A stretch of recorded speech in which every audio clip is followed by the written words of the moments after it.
In the last lecture, we discussed about the fructose, that is the fruit sugar. What were the problems we are having with the structure of the fructose that I have laid down in the previous lecture? These were quite similar to the structure, open structure of the glucose. And the main point that we discussed in case of the glucose, it was the mutarotation. In a similar way, the fructose also show the mutarotation. Detail, it is not present here. Not I am going to discuss, because mostly the discuss part or ask part, it is of the glucose, not of the fructose. And it is not mentioned regarding the fructose. Ring structure is there. It is also not reacting with the some of the reagents like sodium bisulfite and ammonia. These chemicals, if not react, they say that compound doesn't have a ketonic group. It is a ketosis. Earlier discussed glucose, that is a hexosis. And the earlier discussed glucose, that is the aldosis, and this is the ketosis. Another thing regarding the fructose is this one, that all the properties, they are not explainable with the help of this open chain structures, many more another. So ring structure of the fructose that is being proposed, how it can make a ring, that we can discuss. The possibility of ring, why there are so many hydroxyl group present. Earlier we said that it is only consuming 1 mole of the methanol to produce the ketal or hemiketal and the full ketal. So it is also supposed that this compound must be existing in a hemiketal form. As glucose exists in hemiacetal form, it exists in hemiketal form. So here are some structure depicting how the hemiketal structure that is being formed. So in the structure of the fructose, the second carbon atom, that is the ketonic one, remaining all part of the hydroxyl group.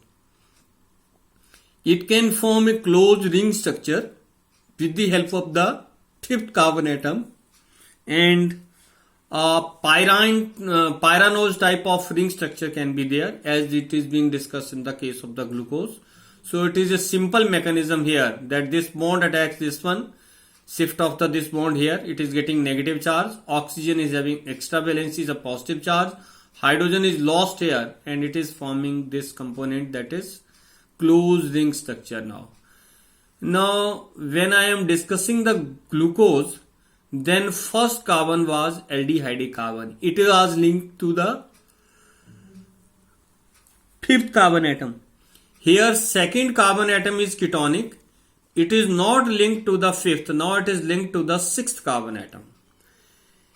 ऐसा हमेशा रहता है कि 5 membered ring और 6 membered ring ही बनता है mostly, और 4 और 3 membered ring जो थर्मोडायनेमिकली जो वो फेवर नहीं करता है.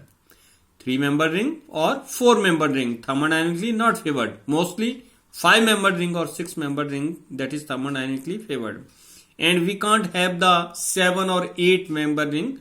Reason being, it is not easy to bring the two chains closer when you are going to make a 7 membered ring or 8 membered ring. So mostly 5 and 6 membered ring, that is possible.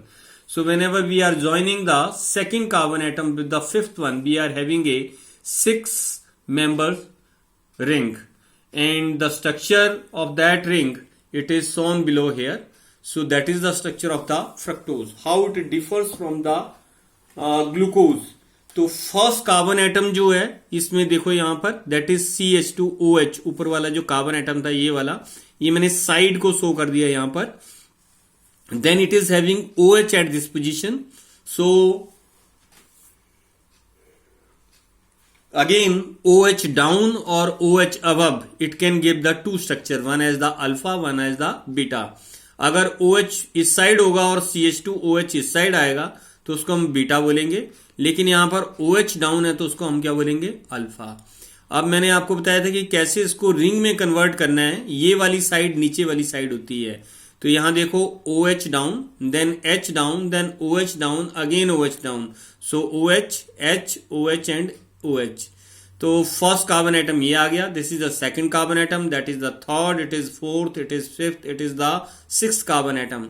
If you check the sixth carbon atom, it is CH2, so above one it is hydrogen and below one it is hydrogen. So that structure is proposed for the structure of the fructose. It is a structure that is showing the muta-rotation.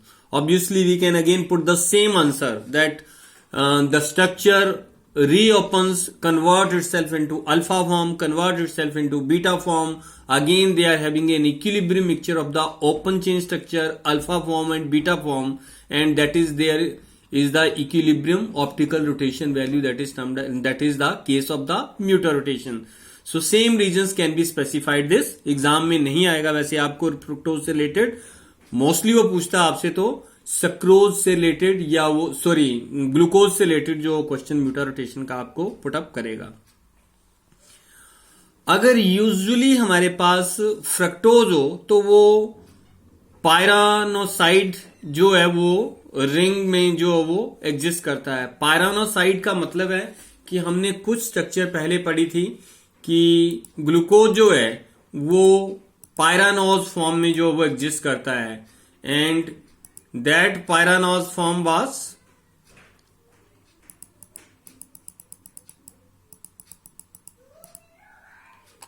ये जो glucose की structures है नीचे, इनको pyranose structure बोलते हैं, because this structure match with the pyran, और pyran की जो वो ये स्ट्रक्चर होती है। तो फ्रक्टोज भी जो है that also exist in the pyranose form, अगर यूजली जो वो केमिकल प्रेजेंट है। अगर यही केमिकल नेचर में प्रेजेंट हो then it is not existing in the pyranose form, but it exist in the furanose form. किस में एग्जिस्ट करता है ये? फ्यूरानोज फॉर्म में जो वो एग्जिस्ट करता है। तो प्रीवियस ये देखो यहां पर जो है वो पायरानोज फॉर्म है ये, लेकिन इस फॉर्म में ये नेचर में एग्जिस्ट नहीं करता है। It is found then whenever it is present with the another chemical, it is present in the furanose form. Furanose form जो है वो 5 रिंग वाली होती है, 5 मेंबर्ड रिंग जो है वो इसमें बनता है फ्यूरानोज स्ट्रक्चर में, जबकि पायरानोज स्ट्रक्चर में जो वो 6 मेंबर्ड रिंग बनता है। So actually it's stating that it is not forming hemiketal with the 6th carbon atom, but it is forming again with the 5th carbon atom. तो जहां से आप जिससे डी कन्फिग्रेशन को असाइन करते हो, ये उसी कार्बन से जो वो रिंग क्लोजर करता है। अगर उस कार्बन पे रिंग क्लोजर होता है तो 1, 2, 3, it is 4 and that is the 5, so it is existing as a 5 membered ring. तो फर्स्ट कार्बन तो वैसे ही रहेगा CH2OH, यहां पर CHOH आ गया, लेकिन 5th कार्बन एटम पे अब आपके पास H और CH2OH आ गए। तो जैसे ही आप इसको जो है वो रिंग स्ट्रक्चर में कन्वर्ट करते हो, तो see here that is the beta D fructofuranoside, this structure, because OH is lying toward the upper side, and here it is OH that is lying downward side, that is the alpha form. अब अगर ढंग से इसको आपने discuss करना हो तो glucose की स्ट्रक्चर याद होनी चाहिए। फर्स्ट और सेकंड कार्बन एटम तो आपके पास आ गया कि हाँ जी ये स्ट्रक्चर, ये कार्बन यहां, ये हाइड्रोक्सिल यहां है। ग्लूकोज थर्ड में जो है पोजीशन पे अप साइड होता है, 4th पोजीशन पे डाउन साइड होता है, और 5th और 6th कार्बन एटम जो वो इसी तरह से आता है। सो that is the furanose form. और पीछे जो मैंने डिस्कस की उसको मैं बोल रहा हूं कौन सा, that is the pyranose form. कब ये पायरानोज में एग्जिस्ट करेगा या इसमें फ्यूरानोज फॉर्म में एग्जिस्ट करेगा, दैट डिपेंड्स कि अगर केमिकल सिंपल तौर पर आपके पास बाहर प्रेजेंट है, then that is present as a in the pyranose form. So this is a pyranose form. What if it is present in the nature in combination with the some another saccharides, then it is not present as pyranoside ring, but it is present as furan type ring. So it is termed as furanoside. क्या बोलते हैं इसको? फ्यूरानोसाइड structure, और ये इसको बोलेंगे, नीचे मैंने यहां पर मेंशन भी की हुई है, अल्फा डी फ्रुक्टोफ्यूरानोज और बीटा डी फ्रुक्टोफ्यूरानोज। तो ये जो है वो 5 मेंबर्ड रिंग स्ट्रक्चर जो है वो आएंगी। So that is about the ring structure of the fructose. Let us discuss some more. Here we define some terms, anomers and epimers. So what is anomer? Anomer is an isomer formed by change in configuration at hemiacetal or hemiketal carbon atom in carbohydrate. अगर जिस carbon पे Hemy acetal बन रहा है या जिस carbon पे Hemy कीटल बन रहा है उसको हम क्या बोलेंगे, उन आइसोमर्स को क्या बोलेंगे, हम एनोमर्स बोलेंगे। कहां थे ये एनोमर्स? अगर पीछे चेक किया जाए तो ये देखो, हेमी कीटल कार्बन कौन सा है? This carbon is the hemiketal carbon, क्योंकि इसी कार्बन पे जो ये रिंग क्लोजर जो है वो फर्स्ट होता है तो हेमी कीटल बनता है। तो इस कार्बन पे OH की पोजीशन अप और डाउन होगी। This carbon is there, which one? This carbon. तो इस कार्बन पे अगर OH की पोजीशन अप और डाउन होगी तो हम उसको क्या बोलेंगे? एनोमर्स बोलेंगे। क्या बोलेंगे हम? Anomers. So anomers are the isomers which are formed by the change in configuration at the hemiacetal or hemiketal form. So let us see, these are the two structure of the glucose here. These are the closed ring structures, not the free aldehyde group that is present here. So at the first position, this is the anomeric carbon, anomeric carbon atom or it is the hemiacetal carbon atom. तो इस carbon पे OH position down या OH position जो है वो इस side है, down, और इसको क्या बोलेंगे आप? राइट साइड और लेफ्ट साइड। अगर ये लेफ्ट साइड है तो एक आइसोमर आ गया और राइट साइड है तो दूसरा आइसोमर आ गया। तो इट मींस अल्फा और बीटा फॉर्म जो है that are the anomers. Alpha और बीटा फॉर्म्स को क्या बोलेंगे हम? एनोमर्स बोलेंगे। So one is alpha D glucose, another is the beta D glucose. So these two forms they are termed as the anomers. Another term, it is epimers. epimers जो है वो अगर Hemy कीटल या हेमी एसिटल कार्बन एटम से किसी और carbon atom पे configuration change होती है तो हम उनको क्या बोलेंगे? एपीमर्स बोलेंगे। क्या बोलेंगे उनको? Epimers. If it is hemiacetal carbon atom change in configuration, OH की पोजीशन अप और डाउन, तो उसको बोल रहे हैं हम एनोमर्स। अगर उसकी बजाय कोई और कार्बन एटम पे कॉन्फ़िगरेशन चेंज होती है तो उसको हम एपीमर्स बोलते हैं। क्या बोलते हैं उसको? एपीमर्स। हेमी एसिटल या हेमी कीटल कार्बन एटम एक ही होगा तो एनोमर्स तो वो दो ही आएंगे, चाहे वो आप फ्रक्टोज की बात कर लो चाहे वो ग्लूकोज की बात कर दो। Alpha and beta glucose both are the anomers, alpha and beta fructose both are the anomers. What epimers जो हैं वो ज्यादा भी हो सकते हैं। कॉन्फ़िगरेशन सेकंड पे भी बदल सकती है, थर्ड पे भी बदल सकती है, फोर्थ पे भी बदल सकती है या फिफ्थ पे भी बदल सकती है। Let us see here. So these are the different structures. One structure it is of D glucose, another structure it is D mannose, another structure it is D galactose. If you check carefully what is the difference between these structure is there. So see here, इसमें कुछ mixing लग रहा है मेरे को। यहां पर OH की पोजीशन यहां जो है वो OH आना चाहिए, ऑक्सीजन लिखी हुई है केवल। सो OH, तो ये एनोमेरिक कार्बन एटम आ गया पहले वाला। All these carbon atoms are the one carbon atom जो that is the anomeric carbon atom. Second position पे अगर आप देखो तो OH इस साइड है, सेकेंड पोजीशन में यहां OH परली साइड चेंज हो गया है। This is at the second carbon atom. तो इसका मतलब डी मेनोज और डी ग्लूकोज जो है वो एपीमर्स हुए। क्या कहा मैंने? अगर हेमी एसिटल और हेमी कीटल कार्बन एटम पे जो है वो कॉन्फ़िगरेशन चेंज है तो उससे जो बनेंगे उनको हम बोलेंगे एनोमर्स, अल्फा और बीटा फॉर्म। अगर उसकी बजाय किसी और कार्बन एटम पे कॉन्फ़िगरेशन चेंज होती है तो उनको बोलेंगे हम एपीमर्स। यहां 3 स्ट्रक्चर मैंने ड्रॉ किए हैं, D glucose, D mannose, D galactose. तो ग्लूकोज और मैनोज में इतना ही फर्क होता है कि ग्लूकोज में सेकंड कार्बन एटम पे OH जो है ये लेफ्ट साइड आ गया, यहां OH कहां है, राइट साइड पे है. So there is a change in configuration at the second carbon atom. बाकी 3 जो भी कार्बन एटम बचे सारे सिमिलर हैं, तो इसका मतलब इसको हम क्या बोलेंगे, एपीमर्स बोलेंगे दोनों को. They are termed as the epimers. अगर ग्लैक्टोज को कंपेयर करो आप किसके साथ, if you compare galactose with the glucose, तो जो 4th कार्बन एटम पे है उस पे कॉन्फ़िगरेशन चेंज है, बाकी कॉन्फ़िगरेशन क्या है, सिमिलर है.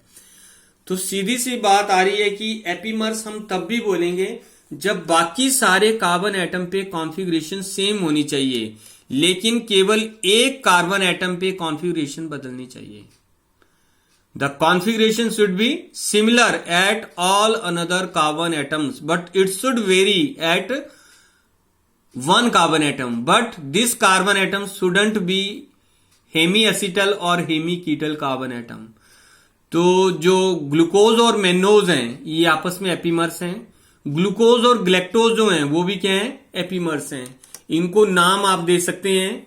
ग्लूकोज और मेनोज को हम बोलते हैं C2 epimers as the configuration at second carbon atom is varying, और ग्लूकोज और ग्लैक्टोज को हम बोलते हैं C4 epimers because the configuration at the 4th carbon atom it is varying.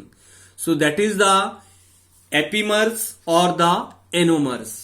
Late us move further for the discussion. Here is a interconversion of glucose into fructose and vice versa. How glucose can be converted into the fructose. तो सबसे पहले glucose और fructose की structure जो है वो आपके mind में आनी चाहिए कि ग्लूकोज की स्ट्रक्चर क्या होती है, फ्रक्टोज की स्ट्रक्चर क्या होती है. They differ only one and the second carbon atom. तो ये 2 कार्बन एटम है, इन्हीं पे वेरी करता है. ये नीचे 2 कार्बन एटम जो है वो किसके हैं, यहां पर मैंने जो शो करके हैं, these are of the fructose. तो इन्हीं पे कन्फिगरेशन वेरी करेगी. पहले में एल्डिहाइड है तो इसकी रिडक्शन होनी है ताकि ये CH2OH में चेंज हो जाए. सेकंड कार्बन एटम में OH ग्रुप है तो इसकी क्या होनी है, ऑक्सीडेशन होनी है ताकि ये किस में चेंज हो जाए, C डबल बॉन्ड O में जो वो कन्वर्ट हो जाए. बाकी configuration 3rd 4th 5th 6th carbon atom पे सिमिलर होती है. So in order to convert glucose into fructose, first we change it into glucosazone. So use of phenyl hydrogen is there, it is changing it into the glucosazone. Glucosazone की अगर आप बनता है तो उसमें पहला कार्बन एटम और दूसरा कार्बन एटम दोनों इन्वॉल्व हो जाते हैं. Here this a CH double bond N, C double bond N. If you hydrolyse anywhere carbon nitrogen double bond that changes into the ketone और एल्डिहाइड. सो हियर a one structure is there that is being converted into the upper part CHO by the hydrolysis and second part has been converted into the ketonic. अगर आप इसको reduce करते हैं zinc और acetic acid से, there are so many reducing agents that can be utilize, लेकिन कौन सा यूटिलाइज करना और कौन सा नहीं यूटिलाइज करना है that depends on the reaction to reaction. यहां जब आप रिडक्शन करोगे तो ये ग्रुप भी रिड्यूस हो सकता है और ये ग्रुप भी रिड्यूस हो सकता है. We take the help of the reactivity of the 2 groups. एक एल्डिहाइडिक है और एक कीटोनिक है. कीटोनिक ग्रुप जो वो कम रिएक्टिव होता है, एल्डिहाइडिक ग्रुप जो वो ज्यादा रिएक्टिव होता है. So when you use a mild reducing agent, zinc acetic acid is a weak reducing agent. So weak reducing agent है तो ये केवल रिएक्टिव ग्रुप को ही रिड्यूस करता है. So CHO group is reduced but ketonic group is left as it is. So that is conversion of the glucose into the fructose. See the another slide here. It is conversion of the fructose into glucose. तो fructose को glucose में convert करने के लिए पहले 2 carbon atom को change करना होगा. इस कार्बन एटम को एल्डिहाइड में चेंज करना होगा, दिस इज द एल्डिहाइड, और सेकंड कार्बन एटम को रिड्यूस करना होगा. So what we do, we reduce it with the help of sodium amalgam in water. That is a stronger reducing agent, NaHgHOH. तो sodium water में directly जब आप add करोगे that is a explosive reaction. तो उसके लिए क्या करते हैं, मरकरी यूटिलाइज करते हैं. तो मरकरी के साथ जो उसकी रिएक्टिविटी जो है वो इतनी ज्यादा एक्सप्लोजिव नहीं होती है. तो इससे जो आसानी से जो वो रिड्यूसिंग एजेंट इसको यूटिलाइज किया जाता है सोडियम मेटल को. It is a stronger reducing agent that will reduce this carbon to the CHOH. So whatever structure you are getting here that is termed as the sorbitol. क्या बोलते हैं इसको? Sorbitol. When you oxidize this with the nitric acid, then it will oxidize these primary two alcoholic group. This is primary alcoholic group, that is primary alcoholic group that is changing into acid, and controlled one, this one not, it is changing into saccharic acid but it is changing into gluconic acid. वैसे अगर आप इसको oxidise करते हो तो ये भी oxidise हो जाएगा और ये भी ऑक्सीडाइज हो जाएगा. सो by controlled oxidation with the nitric acid only one group oxidized, another group left as it is. When you reduce this or heat this with the simple heating, or you use a water removing reagent here, then it is going to form a lactone. तो ये heating से जो क्या बनाता है? Lactone बनाता है. कौन सा ग्रुप? ये acid, gluconic acid. So how lactone is formed? The first carbon atom